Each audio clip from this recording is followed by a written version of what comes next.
What's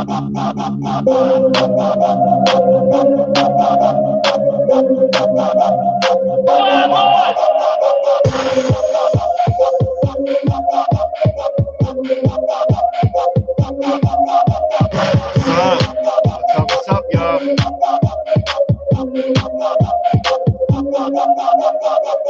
It's gonna be a dope one.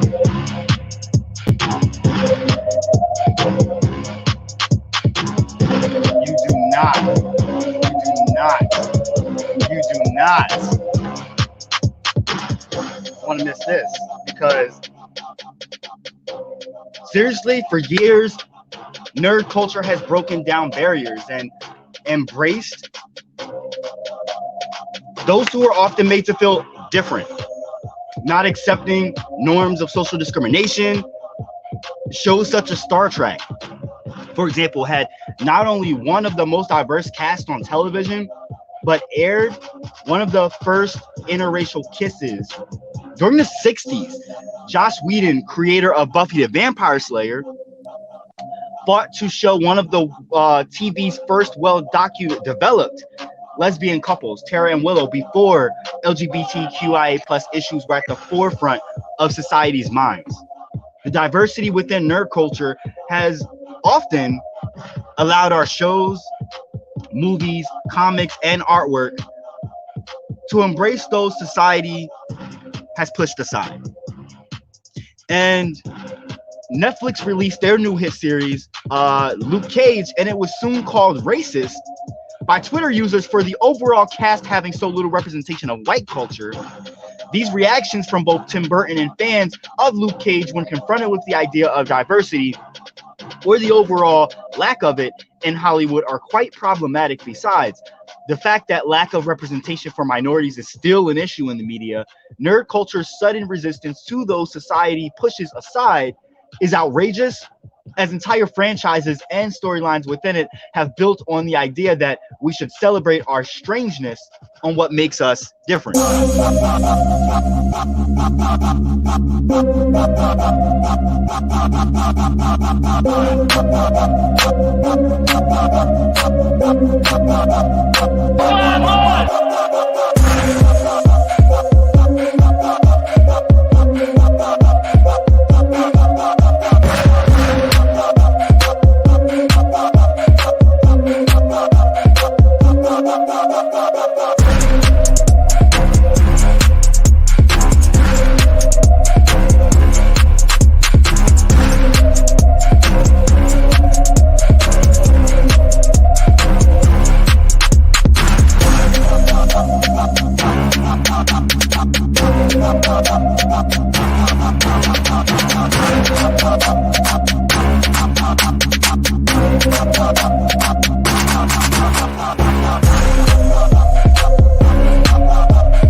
You, for real though, for real, white characters are the norm when it comes to media representation.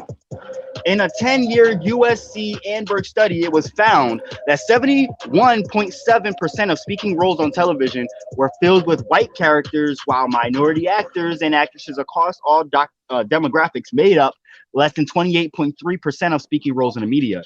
If nerd culture truly represents those who are isolated from society and those deemed different, finding power in their differences, shouldn't genres held dearly by nerd culture embrace minorities much more readily than other genres in the media? When Luke Cage was released to Netflix, many comments against the show's lack of white representation found their way onto Twitter. I don't need to get into those to really dive deep into that. Oh,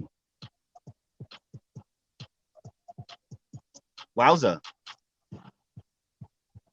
And I don't know you by your dead name. So who, please just in the comments let me know who you are. Anyway, by the way, thank you for tuning in to the Leon Block.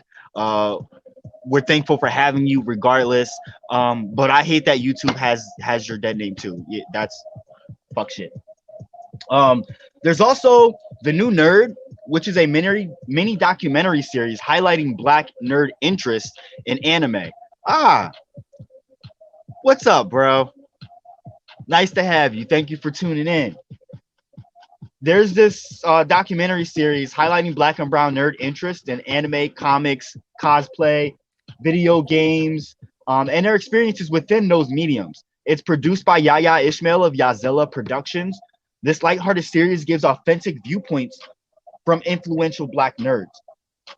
And a little bit of backstory about him. He says, I've worked in television for 10 years, and as I start to venture out independently on my own projects, I wanted to focus on content that was surrounding my interests. I play a lot of video games. I'm into sci-fi, anime, and comics. My wife and I just took our 4-year-old to Anime New York City, where she was cosplaying Sailor Moon. So I figured, why not have fun shining light on things that I like? More importantly, I want to show that our people are not one-dimensional in interest, hobbies, and vocation. I didn't like how black people watched. I didn't know black people watched anime. I didn't know black people played RPGs. Was a response I used to hear a lot while growing up. I just wanted to show that one person's interest doesn't speak for us all, and that there are a lot of things that we are into passionately, but unfortunately, people don't know us as well as they think they do. I plan on continuing this series with more seasons that will contain more episodes in the future, and I want kids and adults to know that our interests tend to lead us down certain paths. My wife is an electrical engineer, and maybe her interest in fantasy novels, Doctor Who, and hard science fiction might have contributed to her journey. Not that we all need to be techies and animators, but there's nothing wrong with being smart, a nerd, or into what the masses aren't doing. And that was from the words of Yaya Ishmael, the director of The New Nerd. There's a lot of perspectives that really contribute to a lot of the bullshit that us people of color have to face when it comes to just being into the things that we're into. And there's this guy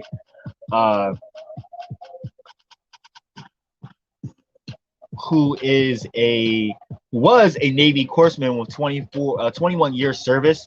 He grew up in a troubled section of LA in the 90s. And he said they used to call him Urkel, and not in an endearing way. You know, growing up in the hood, you had to be hard, or you had to have that appearance, and being into nerdy stuff, or as we would say, a self-described blurred, a black nerd, being in the comic books, pop culture, it's seen as being soft. And nerdy fans of color are nothing new, but the term has become much more visible in the mainstream lately, thanks to things such as Black Panther being popularized lately, the Falcon, Black Lightning coming into the forefront.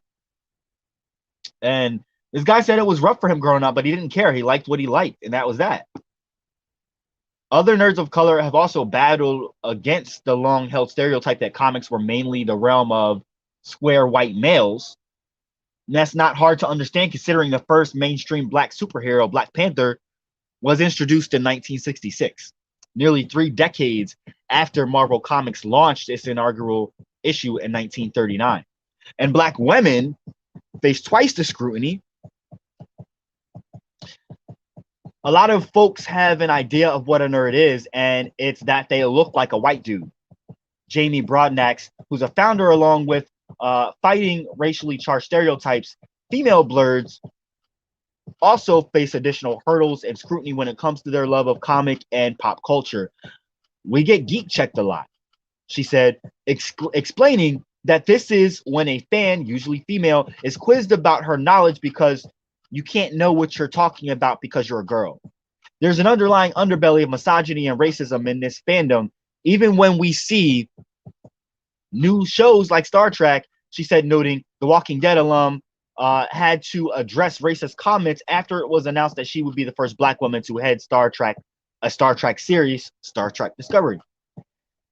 So there's also, there's been some strides made in mainstream media to show more people of color in television and film, but still the most successful are still mainly populated by white actors, including the extremely popular television show that was out for years, The Big Bang Theory.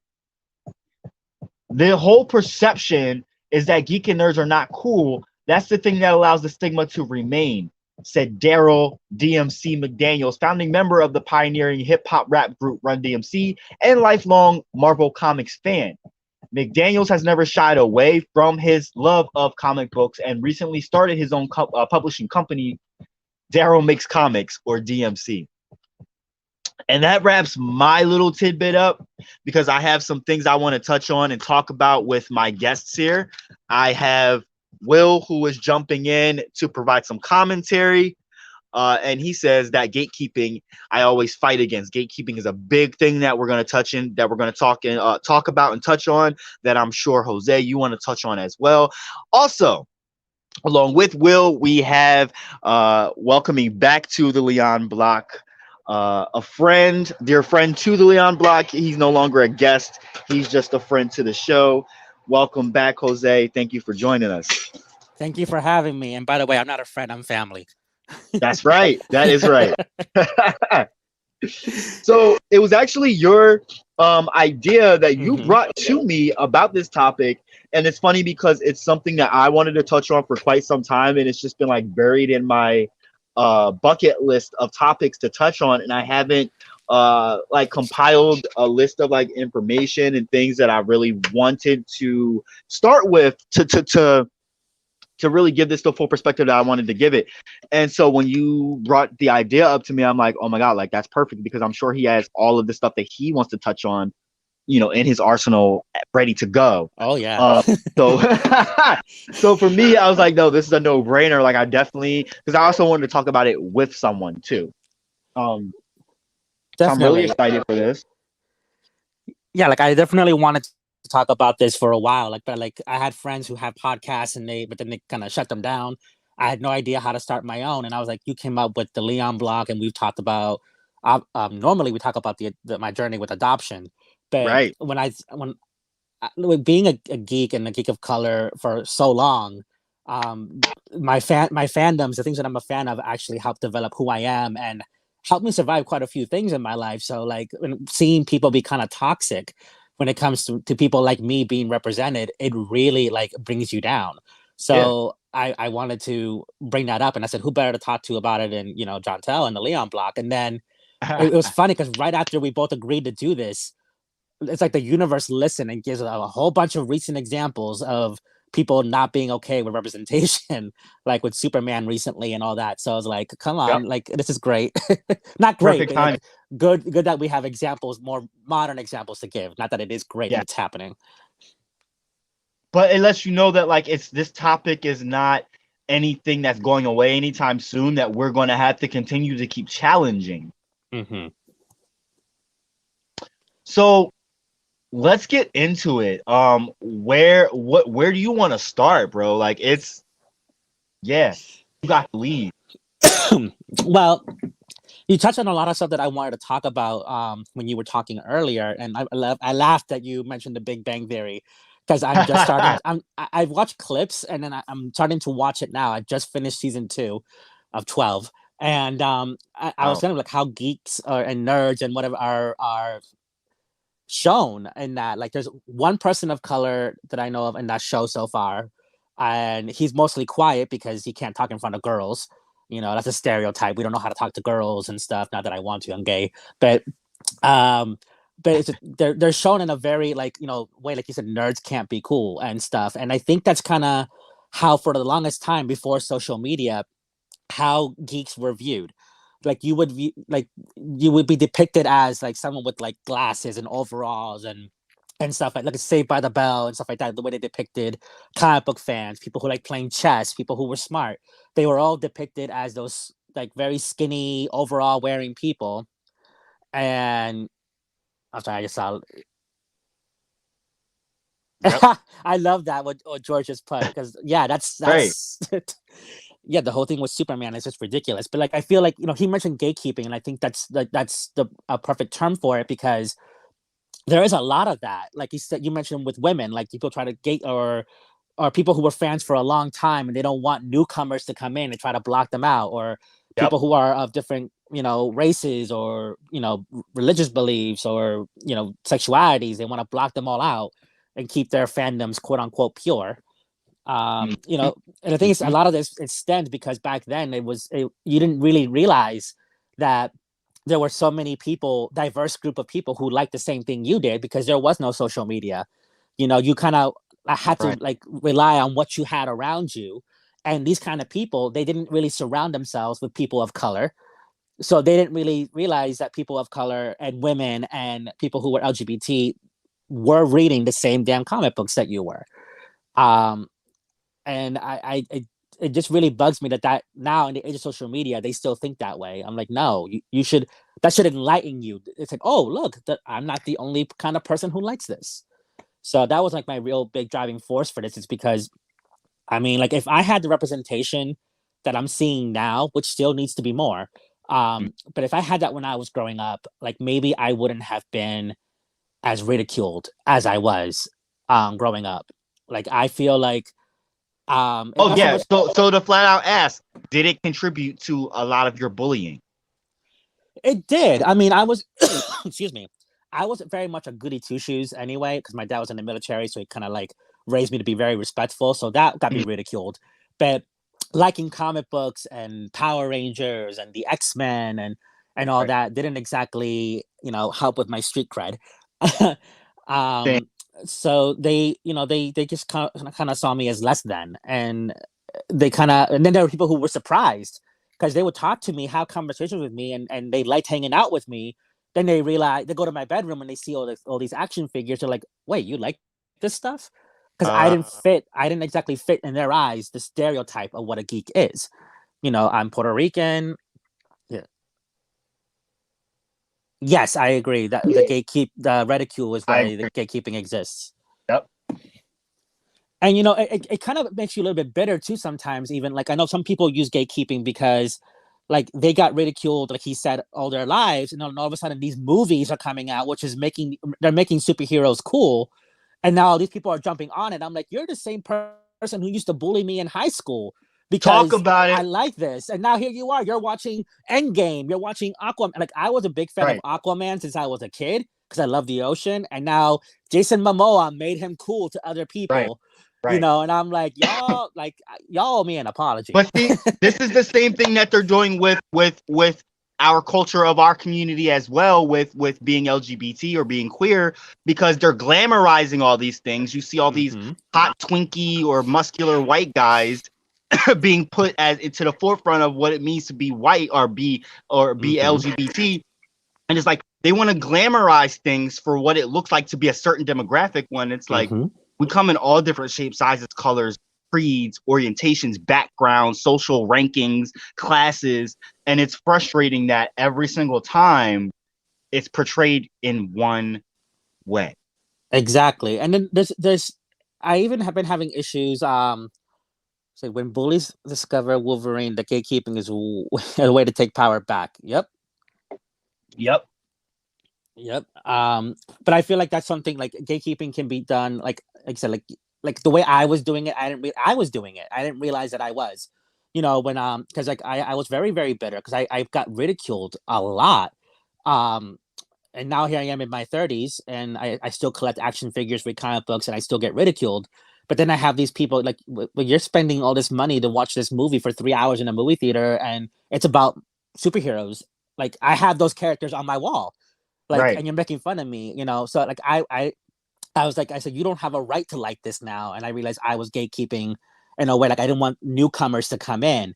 But And you then, also have that right, and it's an understanding behind why you feel that way. oh yeah, but there's definitely people who are gatekeeping for like reasons that are really not cool. Like, Right, I mean, right. I personally realized that like I stopped doing that because I was like, what's wrong with more people being fans? If there's more fans, there's more money, the franchise can continue, Gotcha.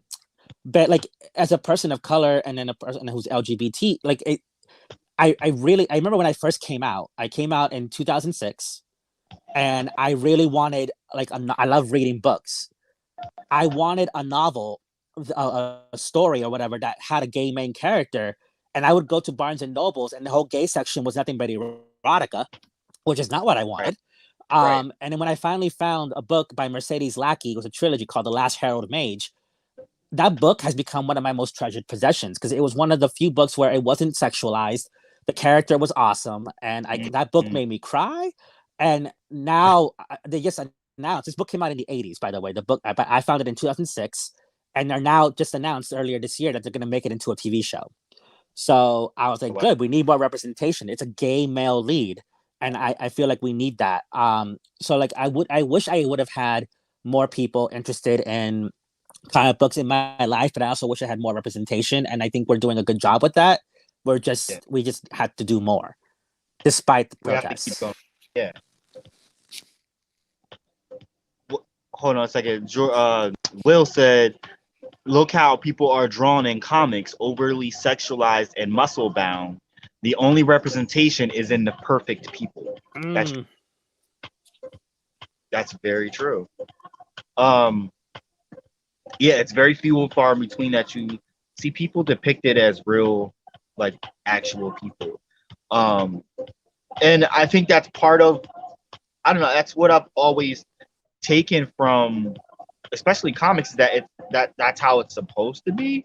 But there's Mm-hmm. still always diversity, uh, at And least from a certain point on, right? yeah, and I mean, like, look at people make fun of me when I say this, but the X-Men are my all-time favorite superheroes, and I say that because they definitely helped me become. They helped that comic book series and the animated series and everything helped shape who I am today.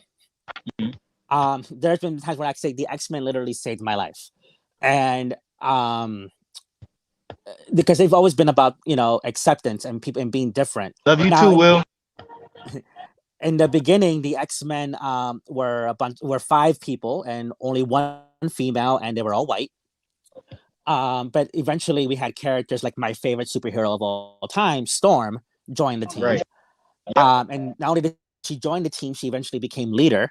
And to this day, she's still my favorite superhero. And but like the X-Men are mutants. They're people who were born a certain way. They had no say over it, no control over it, and they are hated by the world. Yep. And instead of giving in to that anger, because they have anger, like the character of Storm, I remember in the X-Men movies, one of my favorite lines from her was when Nightcrawler and her were talking, says, sometimes anger can help you survive. And he responds with, so can faith. So the Right. X-Men, like Storm, like we see in recent years how dangerous hurricanes are. And this is a woman who can control those. And she could easily destroy the humans who hate her and treat her badly and want to see her brought down. Facts. But she doesn't. She chooses to Oh, protect, and the rest of the X-Men choose to protect a world that fears and hates them. right. And I have anger. When I'm discriminated against, I never really experienced racism firsthand until a certain guy ran for president. Right. And it became open season on Latinos. But I've experienced homophobia quite a bit, and Right. now I experience both. And I could easily give in to my anger. I would love to be able to go out and just bash their heads in, which I'm sorry for the violent, words, but like that anger is very real because you get tired of being the bigger person. You Yep. know what I mean? And you have that Yep. real but I realize that they might see me as a monster, and that's fine. But I'm not gonna let your hatred turn me into the monster you think we are. And Right. The X-Men taught me that. And the reason why I was able to really enjoy it is because we had females, we had males, we had people of color, we had now we have characters in that comic book series who are gay and they're coming out. So like the X-Men has always been about representation, and I really love that about them. But there's people out there who will read an issue of X-Men and say, "Oh, this comic book has become woke. They're too busy being woke. They're not telling good stories. It's too political." I'm like, what comic book have you been reading? Because X-Men has been political since its beginning. For real. And also, what is wrong with being woke? Like, people are these people, Trumpists and alike, are just like making a mockery of understanding or knowing knowledge. Like, is that something that's a bad thing? Like, apparently to these people it is. Yeah, it's just because it makes them uncomfortable. Like we like look at recently the whole Superman thing, and I posted a meme, and you reshared it, and it's like you have a problem with Superman's son being bisexual, but you don't have a problem with Harley Quinn and Poison Ivy making out on almost every cover that they're in. It's because you're just uncomfortable by the idea of two men. And the problem that I see as far as LGBT representation is that people's minds automatically go to sex. Right. Because let me tell you, like, you and I, we're both LGBT, but I when I talk to you, I don't exactly picture you in the bedroom with some guy. Right. Like, my mind doesn't go there. Because if it did, I would feel a little bit uncomfortable because I don't want to be thinking about that. But right. We're more than just sex. I remember I love the TV show, the talk show, The Real. Yeah. And one day they were talking about Sesame Street, Bert and Ernie, and whether or not they're gay. And one of the panelists, she's no longer on the show, Tamara from Sister Sister, because she's a Christian and she has certain views, and she took it to the sexual place. She goes, "My kids are not concerned with what Muppets are doing the dirty with what other Muppets," and I'm like, why are you taking it to a sexual place? Right. It's not about sex. It's about people being in loving relationships or even being gay and single. But the fact is that they are gay. Why are you taking it to that place? And with I don't understand a lot of the hatred that we're getting. But there's examples that I have here. We had one controversial thing with LGBT was the character of Iceman, one of the original X-Men, Bobby Drake. He was always depicted as like someone who had one girlfriend after the other. And then eventually his past self, his younger self, was brought to the present. And Jean Grey said, "Bobby, you're gay. I just read your mind." And so he decided to come out because he had no choice. But then he confronted his older self, and it was revealed that the older Iceman was also gay. He was just hiding it. Now, that happens in real life. There's plenty of gay men or bisexual men or whatever that dated women exclusively because that's what was expected of them in society. But in reality, they wanted to be with men. And then they came out later in life. That happens in real life. But people who don't know that are going to be like, "You took a character that's always been straight and you made him gay." It's like, well, that does happen. I understand the anger because for them it came out of nowhere. But like, the hatred that they got. No, I don't understand the anger because it's stupid to me. Yeah, and it's very weird because I know that the young Iceman came out in All New X-Men number 40, which came out in April of 2015, and then the adult Iceman didn't come out of the closet until Uncanny X-Men number 600 in November of 2015, a few months later. But there was so much hatred of that, and they're like, you should create your own characters instead of taking existing characters and making them gay. And to an extent, I agree with that. Right. To an extent. Because I noticed that now they're having characters come out of the closet and they're using that same storyline of people being gay, but they're just now coming out because they didn't feel comfortable coming out before. I'm like, yes, that does happen, but that's not the story of every LGBT person. Right. Then I think you're right. Storylines need to reflect that because no, you're right. Yeah, and then I know there's one character. I was doing some research. I was trying to figure out like characters that came out earlier, like 30 plus years ago that might have been gay. And there was one character I was aware of him, but I forgot about him. His name is Extraño, which means strange or stranger. Oh. And he was like DC's kind of like parody of Marvel's Doctor Strange because he was a magic user and he was gay. He was DC's first like openly gay character. He came out in January, I believe, of 1988. Wow. But he was very much what the stereotypical gay guy. Like he was very flamboyant, very colorful. And those gay people exist. And I think it's important to include characters like that. But when that's all you're showing, you're pretty much playing to one particular stereotype and saying that we're all Yeah. like that. And Thank then you. and that's kind of what gives people the idea. And now I don't want to see every gay character be like that, because you kind of exaggerate the certain traits that would make them annoying to other people. So when people say, "Oh, this character is going to be gay," they're automatically going to assume he's going to be like that or she's going to be like that. Mm-hmm. Like I know that, That- and then they got rid of that character by killing him, and the way they killed him pissed me off as well. Like they created a character named Hemogoblin, who was known as the AIDS vampire. OMG. And so that AIDS vampire infected Extraño with HIV, which eventually became AIDS, and that's how he died. And I was Seriously? like, wow. So like, not only did you make him a stereotype of us, you killed Right. him in a very stereotypical way. Like you trying to make it seem like AIDS is the gay disease. That is beyond fucked up. It is. You know, but like even now, like more recently, we had a TV show that was based off an 80s TV show, She-Ra. It was a Netflix show, and I loved the original She-Ra, and I watched the remake, and that show was very gay. Like, warning to anyone listening, this is probably going to be full of spoilers. I forgot to mention that earlier. But yes, in that show at the end, She-Ra is gay. I gotta see this. Because like the original I never seen, and I've always wanted to. But this I need to see too. Oh yeah, She-Ra, and even a member of my family who I'm not going to mention their name, but they had come out to me, and they're young, but they know that their uncle is, you know, gay and stuff, and you know, so they talked to me, and I was like, okay. So they saw the show, and they were so happy because they felt like they were represented, and I was like, see, this is why we need that. Like they actually came up to me and hugged me and thanked me for suggesting the show. And at the time, I didn't know that She-Ra was going to be gay. That caught, like, I started seeing that there were hints of it. And when they saw it, they said, I feel like I can relate, and that's so awesome. And so like that's why it's important. It's important for two reasons. A, it's important for the people who are being represented, whether you see a person who looks like you, the same race, same gender, or whatever as you. But also, it's important for people who are not like us to see it, so that they're not like, oh, okay, so this is not a big thing. Gay people exist, so they're not so uncomfortable when they meet us in person.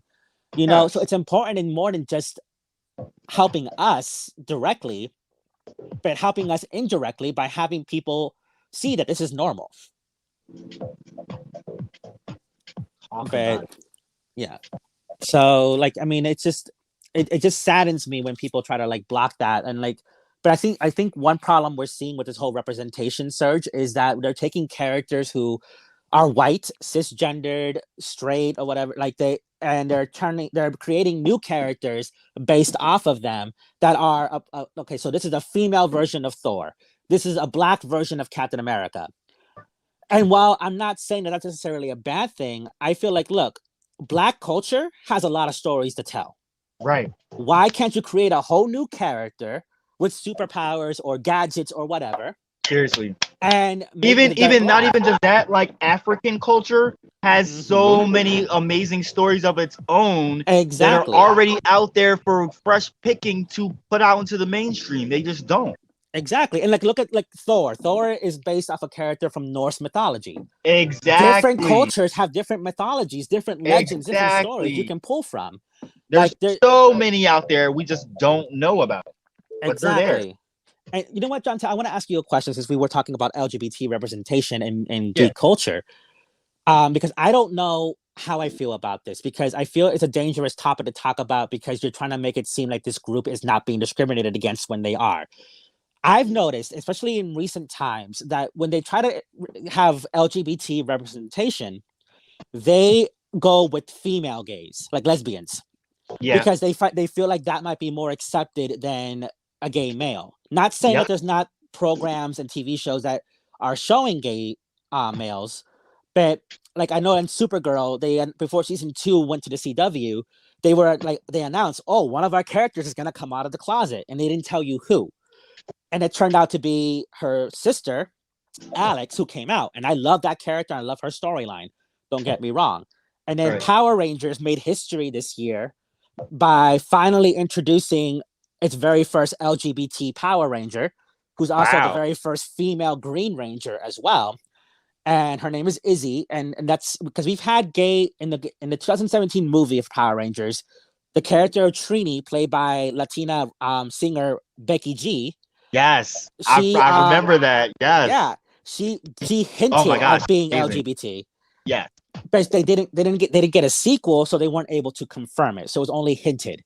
But then in the comic books, because Power Rangers has a comic book as well, which is very good, it's geared towards adults instead of kids. They introduced 2 female Rangers who are in a relationship with each other. Oh. But we never got it on the actual TV show because it's quote unquote geared towards kids. Right. But they finally did so, and they went with a female character. So do you feel like maybe they're doing that? Because look, even like you mentioned on Buffy, it was Willow and Tara. It wasn't Xander and Steve. Right. You know, do you feel like that's something that these people are doing so like they can have that representation, but also have it be more accepted? Because I feel like I understand where they're coming from, but they're also enabling these people to fetishize lesbian relationships. Not only that, the perception is that it lessens the blow if they're white and lesbian, because that's seen as hot, it's seen as fetishized, it's seen as glamorous and beautiful. It's not seen as disgusting or horrible or dirty. If it was a brown person or a black person or a male, it wouldn't go over well between men and women.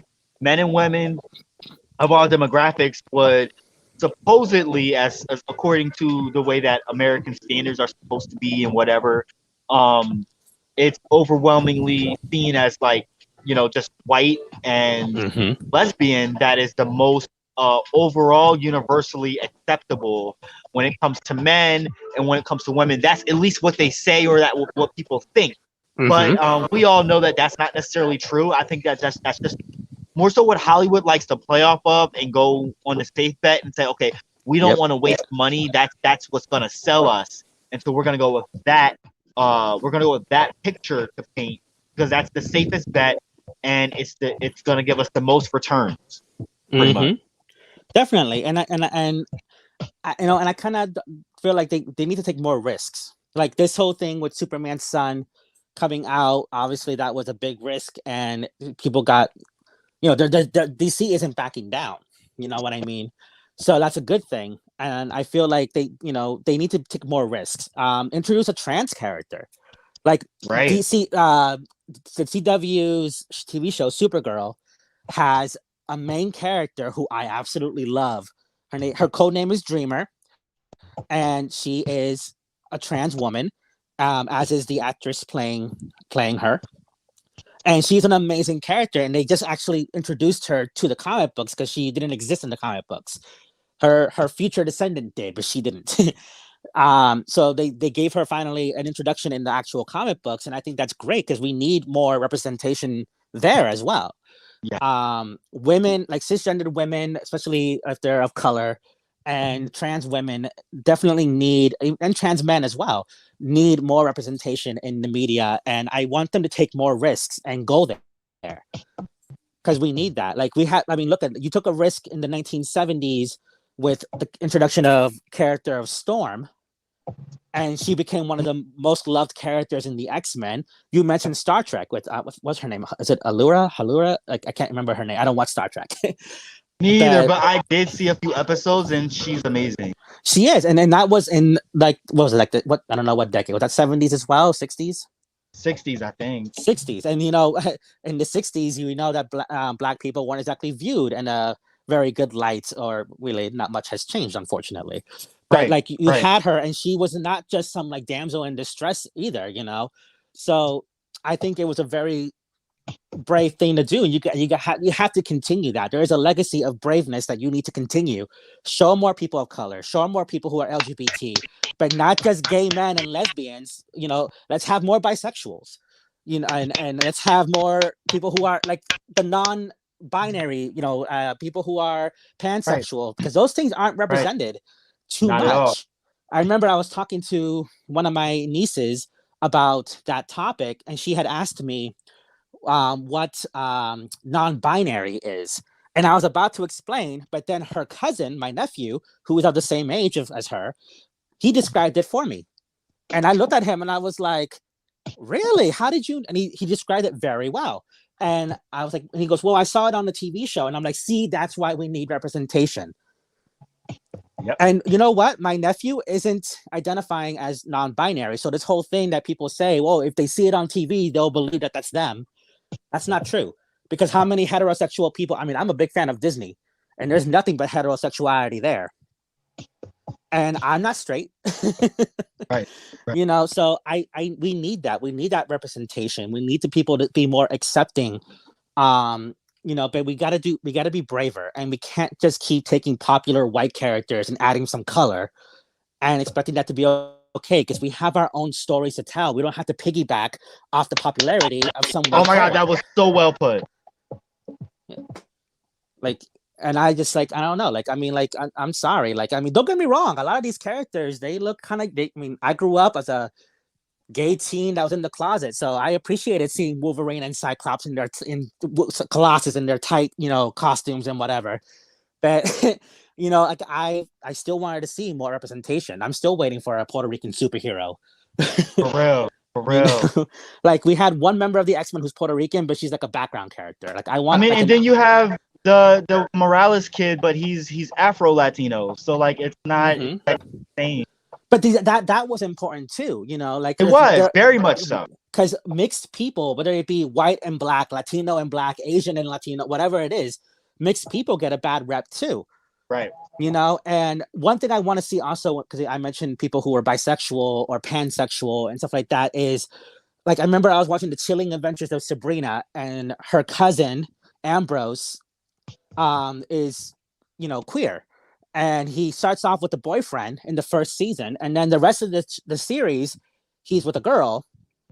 And I thought that was a good job because, like, they showed, yes, he is interested in a guy, but he's also into girls. I feel like usually they will portray a character like that and say, okay, yeah, I'm queer, but they will only show them with a female partner, which means like it's a heterosexual kind of thing, so people will accept it. And it's like I kind of feel like you should probably at least show that character flirting with other kinds of people, so you can get that point across. Because if you just show him with another guy, you're going towards the gay side, and if you just show them with a woman, you're going to the hetero side. Like, you know, show a little. Yeah, completely negated, completely like confusing people onto what that person, where that person lies, or you know who that person is.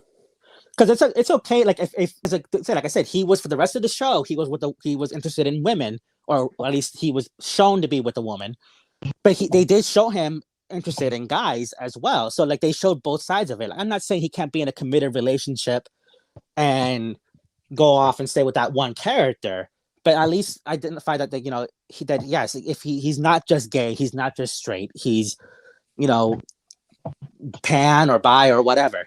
Right. So like there's a lot of stuff that can be done, and I think we're heading in a good direction, and I think people need to ignore the haters who are like the comments I've been reading lately are really, really toxic, and it needs to stop. Like I don't like people say, oh, our children are going to be corrupted, this is the gay agenda.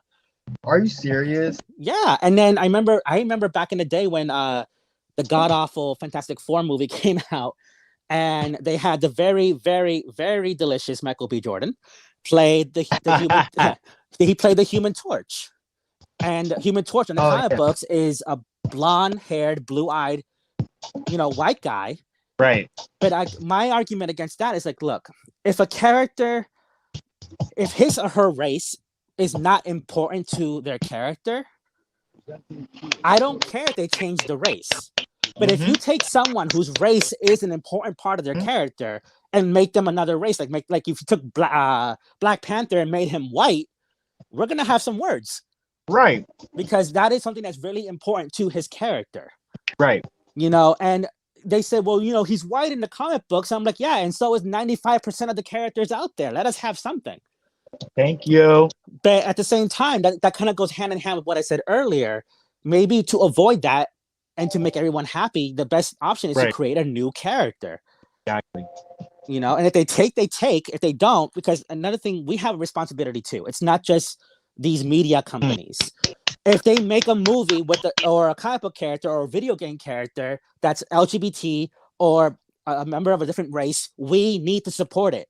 Go see the movie, watch that TV show, buy the comic, show them that they can make money off of this, because that's really what they're there for, is to make money. We need to show the same kind of love and fierceness that we did to Black Panther. Exactly. And I am so happy that they did Black Panther. That movie was awesome. Again, Michael B. Jordan was in it.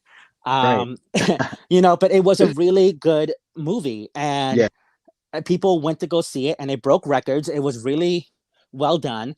But we need to support other movies like that. Like, Captain Marvel was the first movie that Marvel did that was female-led. Wonder Woman was another female-led movie. We have to support those movies, because those movies are not, Wonder Woman and Captain Marvel, I believe, did well.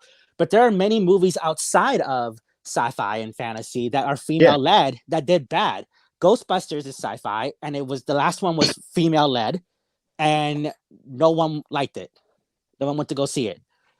Honestly, I didn't see it. I'm sorry, I did not see it. Oh, no, don't feel bad. I didn't either. So see, even you and I have to do better. Right. Now, I understand funds are hard, and you can't go see every single movie. We understand that. But if you do have the extra money to go see a movie, why not go see one of those? We have to support people so that they see representation is important. Because even as a kid, I noticed that when action figures were released, they're released in a series. Like, there's certain characters in a set, and usually it's the female characters that are known as peg warmers. They stay on the shelf while the male figures sell. OMG. So, I know that, like I said, I like Power Rangers. I collect the action figures. I'll go to the store. I can't find a Blue Ranger, a Black Ranger, or a Red Ranger. But sure enough, I can find a Yellow Ranger right there, stuck on the shelf, because no one wants to buy her. Wow. But then we complain, why don't we release more female figures? It's because they don't sell, unfortunately, as well as the male figures. So sometimes even people who are well-intentioned, I think that they would. It's just the way that society pushes. Exactly. And it's geared towards, where do you find action figures? In the boy aisle. Because that's right, because everything are genderized. Everything's genderized. Toys are genderized, and action figures are aimed towards boys. And there were I personally, I have a Storm Barbie doll. It's like right in front of me. I'm looking at her right now, and it actually is from Mattel. It's Barbie and it's Storm. But that's going to be found in where? The girl aisle, because it's a Barbie doll.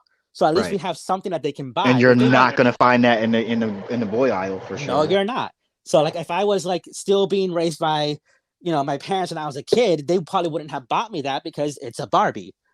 We have to have more diversity in our sales too. But we have to, that's going to start by us supporting it and, using our hard-earned money to support these projects. I am happy that The Last Herald Mage is being turned into a TV show, because it's a gay-led story. But if we don't watch it, it'll get canceled after one season. That's true. So we have to do better ourselves too, because we have to be the change that we want to see. We also have to hold these corporations accountable in general. Lovecraft Country was a show that was a really good show, and we supported it, and it still got canceled. But no one held anyone accountable for canceling it. It never got picked up by another network or anything. So we let a good thing go, even though we supported it. We just went along with it. So consistency also, along with showing up. Correct. I remember I got into this show. It was a Netflix show, and it was a remake of the TV show One Day at a Time. Oh, really? And yeah, it was a remake of the show One Day at a Time, but this time it was a Cuban family, a Cuban American family. Oh my God, that was my shit. I didn't Moreno. Yeah. I started watching it. I think I got 2 seasons in, maybe. I can't recall, but I didn't finish watching that show. But that show was so good. Exactly. And then the network that had, I forget the name of the network, but they were the same network that brought us Schitt's Creek. They picked up the show after Netflix canceled it, but then they canceled it after half a season. What? And that show was really good. It had really good representation. It had it had a non-binary character in it, which Right. I thought was awesome. It had a lesbian character. It had people of color. You Right. know, it was such a good show. And like, I never felt like they focused only on the two white characters. I didn't feel like they only focused on the Latino characters. It was a good show, and it was It canceled, really and no was one well said done. anything. Right. For real. So Like, and you know what? You're so right about that. And that was literally the perfect example because that show was really near and dear to me. I really loved it, and you're so spot on. Everything about that show was so well done, and like everything was equal parts on that shit. And it was funny, and the content, the way that they like handled issues. Oh my god, like that show was so fucking good, right, and and I you know how really they missed it. yeah, and you know how they say comedy, because like, let's face it, we have, there's a reason why we're all sensitive right now, Right. but we are, I have to admit, we are sometimes a little bit too sensitive. Because look at comedy, is that's what it is. Comedy is you make fun of things that are obvious, sometimes, you know, and Right. like that show handled comedy in the way I feel like it should. Because yes, did it make fun of Yeah. white people? Yes. Yeah. Did it make fun of white privilege? Hell yes. Yeah. But they also poked fun on Latino culture, Right. you know, as well. They made fun of themselves too. Yeah. So like, I thought that's what makes it work. Because like, yeah, there are stereotypes. Like, we Latinos, we are loud. You know, we're very loud, and like, and they make jokes about that all the time on that show. Right. Right. You know, and I think that was such a refreshing change, because we had representation in a very good way, and the show is gone now. So like, we just, you know, and I don't know, it's just, it's a thing. But like I said, like, you know, we need to kind of like stay strong and support each other when these people are attacking us for being represented. You know, whether it be like, I don't want this female superhero, I don't want this gay superhero, I don't want, you know, this on, like, we need to do better. You know, and I'm playing a video game right now that actually has a trans character, and I am loving it. What? Yeah, it's not a main character, unfortunately, but it's a really cool character. The game is Dragon Age. It's from BioWare, who makes Mass Effect my favorite game, and they have representation. Like, you can actually be a male character and romance anyone, a male or female. You see, I could be in a gay relationship in that game while saving the universe. You know, so awesome. we are doing a good job of showing representation in video games, comic books, movies, and TV shows.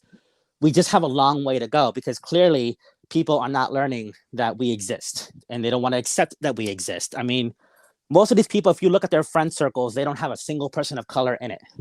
Right. You know, so I mean, those are the ones that are going to speak the loudest. We just have to ignore them even harder.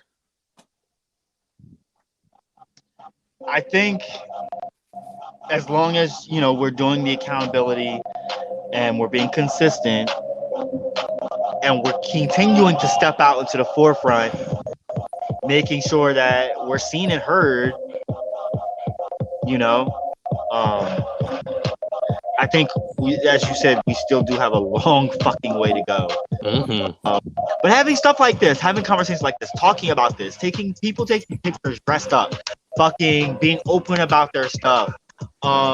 Entities like the New Nerd, for example, being open and having a blog and an entertainment platform to talk about your experience as a person of color and navigating the terrain of comic books or RPGs or anime or anything in between. We got to remember to be vocal about this stuff.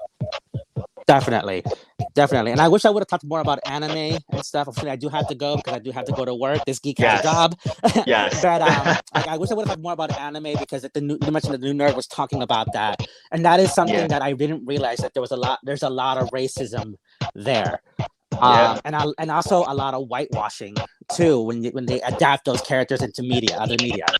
So like, that might have to be something we'd have to talk about if we do a part 2 of this, because the whole anime and manga world.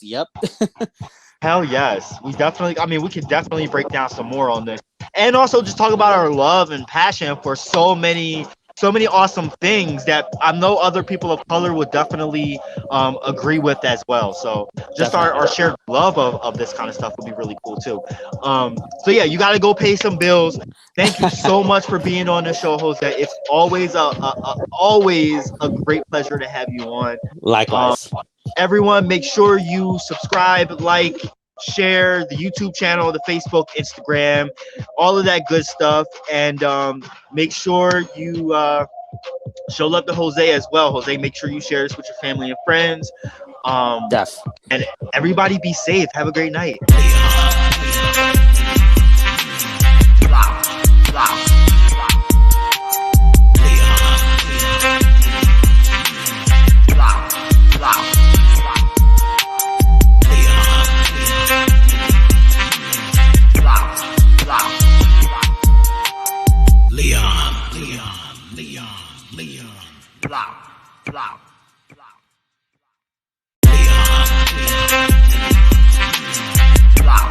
Wow.